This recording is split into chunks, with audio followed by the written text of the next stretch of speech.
What's good with it in the hood with it? You already know what it is, man. This is Gunner's Profiles. And today I wanted to do a reaction video.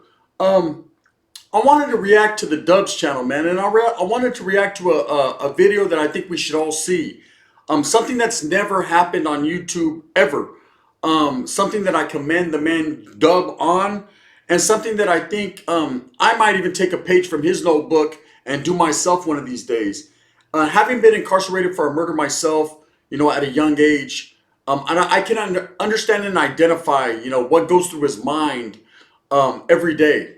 When you've been involved in something as tragic as a murder, whether you did it or you were with someone that did it or you witnessed it or whatever the case may be, we all go through tragedies in life. We all see a lot of things.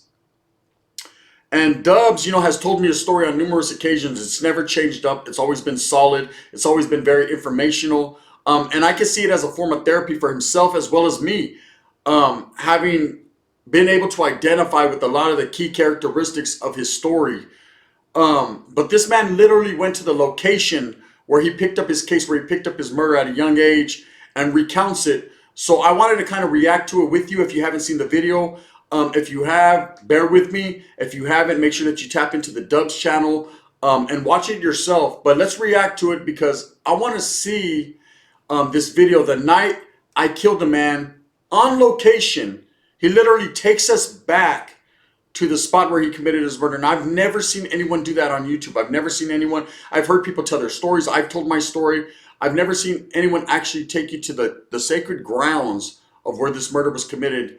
And reflect back on it and tell you the story from his own mouth. So without further ado, let's look at the story. Let's look at it. Welcome back to the channel, people. This is gonna be a crazy video for me. So I'm right here in the outskirts of my neighborhood. I'm at Oak Park. Oak Park, my neighborhood used to claim about 5 different parks as ours. This one isn't in the barrio. It's on the outskirts. Real nice park. But one thing about this park is, for one, my clique, the Tiny Locals, we used to be here every weekend. See, I could identify with that. My hood having their own park, the Dead End Park. It's a place where when you're from a barrio, you congregate. It's an open area where everyone comes together. And when it's known as your park, you guys hold it down for that. You guys are true believers. That's your turf. Now, we all know when it's said and done at the end of the day, we don't own nothing. We don't own any part of our body, but we claim it. That's where you get the word claim.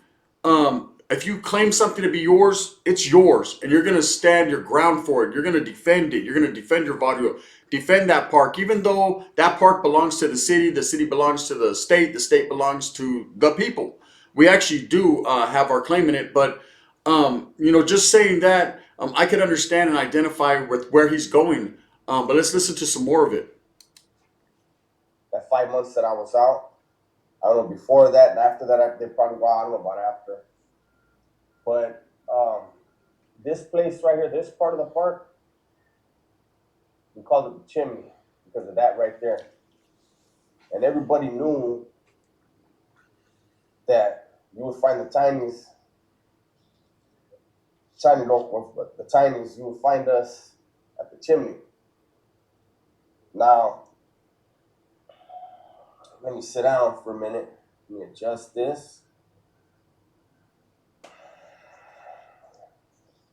Where I'm sitting right now, this exact spot that I'm sitting in, is where I sat. Let me see. Now you could tell just looking in Dub's eyes, that's a man that's doing some deep thinking. He's reflecting, he's taking himself, he's projecting himself, he's teleporting. He's teleporting himself back to that time, to that day, to that instant. He's recounting and remembering exactly what happens. Now I know in my murder case, I can remember the smell of the air, the animal sounds that I heard in the background, how hot it was, how cold it was. Looking in all my different homeboys' eyes that were involved and seeing some fear, some nonchalance, some some of that I don't give a fuck attitude. and then I seen some apprehension. There was a lot of tension that night.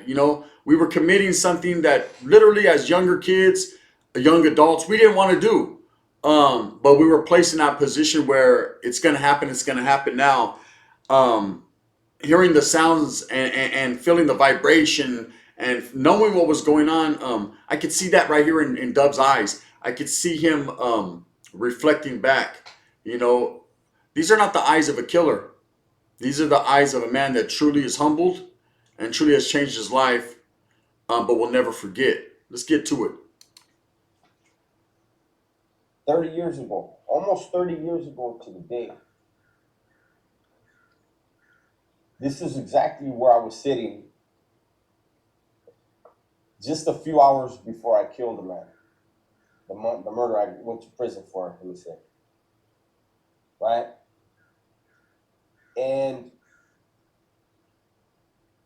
I remember sitting here, right here at this table I'm sitting at. There was a bunch of family. But you guys don't know. It's funny because there's been people in the comment section that have made up this, the trolls have made up this whole thing on what my murder was and how my murder occurred. It's funny how they come up with stuff, right? But today we're going to talk about it because, I made a post on my Instagram today. This video's going to come out tomorrow.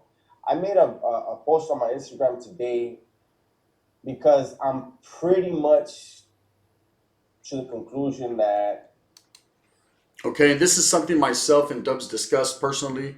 He was at the point where he wanted to, step away from YouTube, maybe get back into the work industry full force.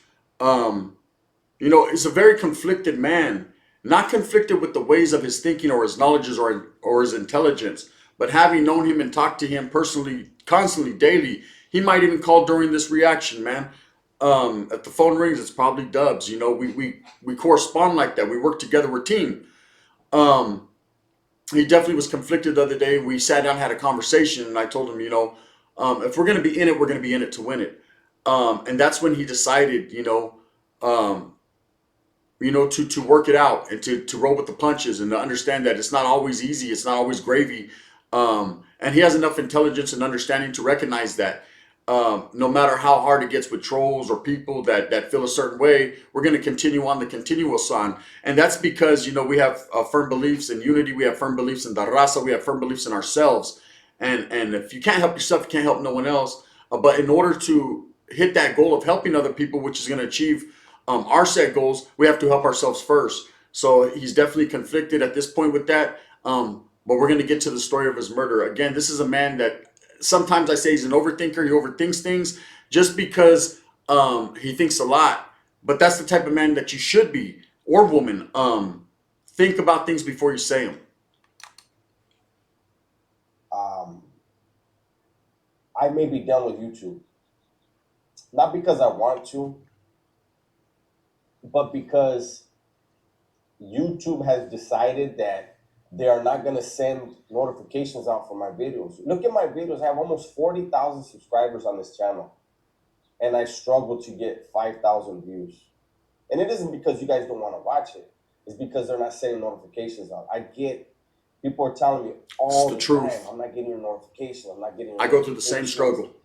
And, it's just very frustrating. So it's part of the game. I'm going to be going back into a shop soon. If I go back into a shop, I just can't. I can't put in the effort that it takes to run a channel. And I have 2 channels. I don't want to give up on my channels, but I have to pay the bills. Absolutely. Remember, nobody pays my bills but me. Real man shit. Continue. Now, getting back to my case that night. So I had showed up. There was a celebration of a back. We're going to get into the meat of the murder case, what happened. I've heard the story told to me several times, because I've asked, inquiring minds want to know. And this man just doing this unprecedented, sitting down at the spot and reflecting is just something that's a must see. It's must see TV. You watch all these murder mysteries, 48 hours and and the ID channel, que la chingada, whatever the case may be. But you never get to hear a man in his own words reflect back at the actual scene of the crime. Let's just get into this. This is crazy. Baptism. One of the homies had baptized his son. And so there was probably about 30 dudes from the tiny locals here. There was probably 20 dudes from the Loquitos. There were about 6 vatos from the east side, our worst enemies. There was probably 5 or 6 from Goleta, who was a neighborhood I didn't like them more than the east side myself. You know how it is in the neighborhood. Your neighbor could have a traditional worst rival, but then within the neighborhood, there's other neighborhoods you don't like more. I didn't like Goleta more than the east side, right? But you know, this was a family thing, and so they were related to the family, and so I approached the vatos, from Goleta, and I let them know like, hey, this is a family thing. You guys are gonna be welcome here until the sun goes down. When the sun goes down, That's definitely real hood living. That's definitely gangbanging 101. Families first in certain situations. If you're at a baptism or a quinceañera, it usually pops. It will pop off throughout the day, throughout the festivities. There's an understanding. At least it was in my neighborhood, and from what I take it from Dub's neighborhood, there's going to be rivals. You can't dictate who you're related to and what they claim or what they're involved in or where they're from, what side they're from. And it might be your enemy, but you have to bite the bullet. That's it. You have to keep your chin up but put your chin down at the same time and understand that for the sake and the benefit of the familia, out of respect, because a gangster will carry himself with professionalism and respect. Key word. Sometimes you have to let bygones be bygones. Of course, he approached the situation in a manner. It's all good, Holmes. We allow you to be here.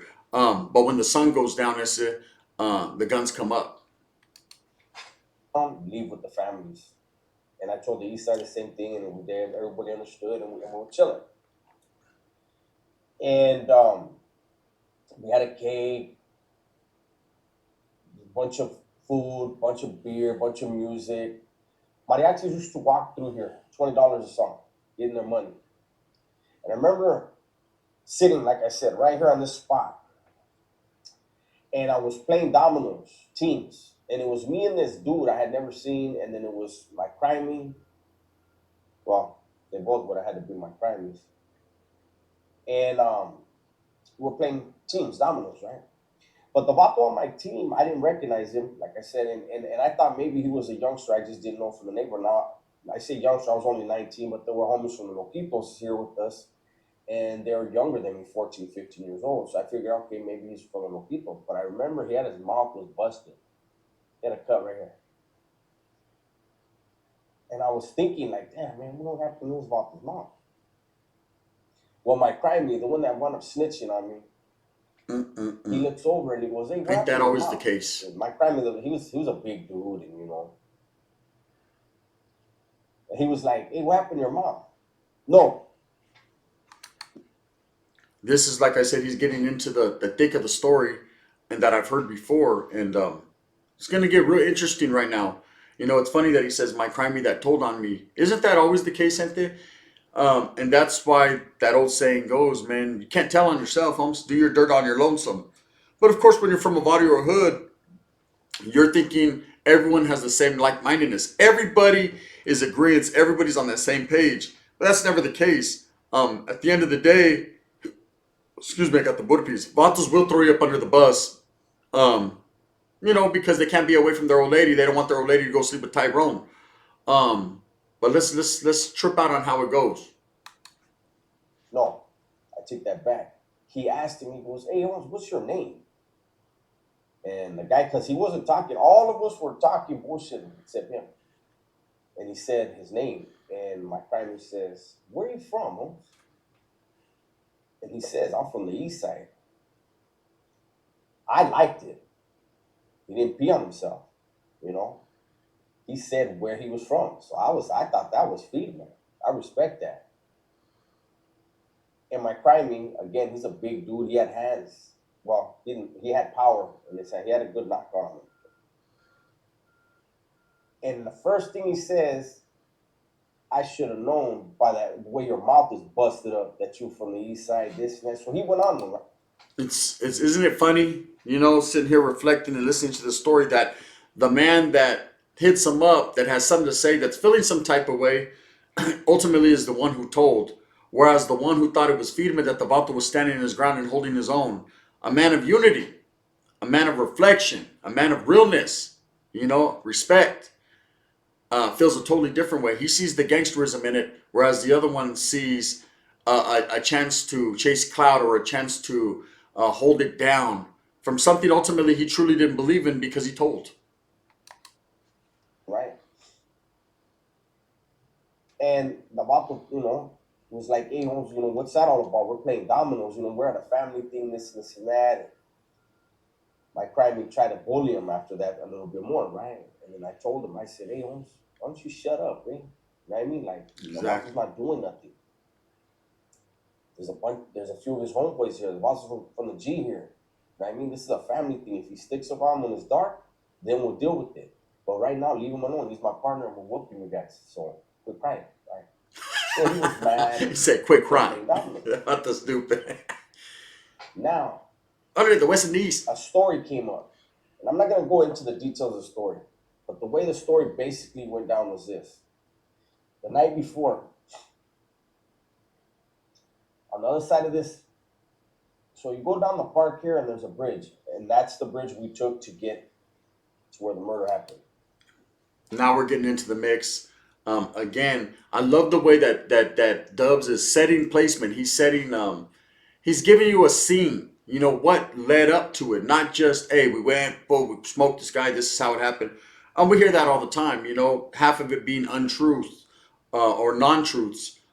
He's giving you the scenery, man, the details, and then he's gonna get into it, man. Let's trip out. This is a trippy story. We'll get there.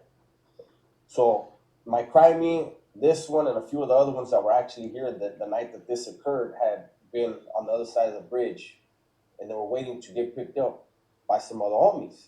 And they saw a house party, and they were like, "Orale, this the homies are throwing a party. How come we don't know about this?" They went into the house party. Again, my crime, the big mop, he's a big dude, right? He asked Aina to dance. They don't recognize nobody in the party. So he asked Aina to dance.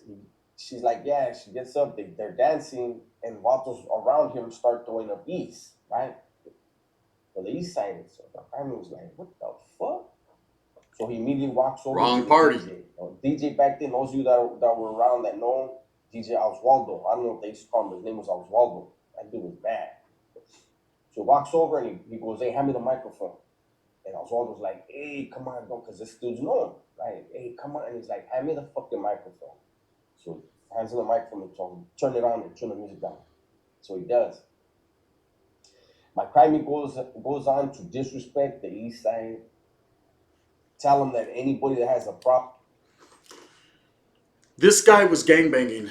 From what I take, you know, from just what I heard, he definitely was a big mouth, like Dub said, and wanted to involve himself in the politics of the situation rather than just having fun, be a kid, be a youngster. And I understand that. That's part of gangbanging, man. You know, you want to represent your barrio, but he was overstepping his boundaries by going into this party in the first place. You don't show up to where where you're not invited. You're an uninvited guest, and you know it's kind of similar to my story, my murder. You know, an uninvited guest came and he didn't leave the same way, and we'll get to that again. I think I might have to go on location as well, just like Dubs did, and take a page out of his book. But he's definitely the first to do it, and I respect that. Let's get to the story. With what he has to say to step outside with him. And it's only him and one other homie, but they didn't know the other homie was with them.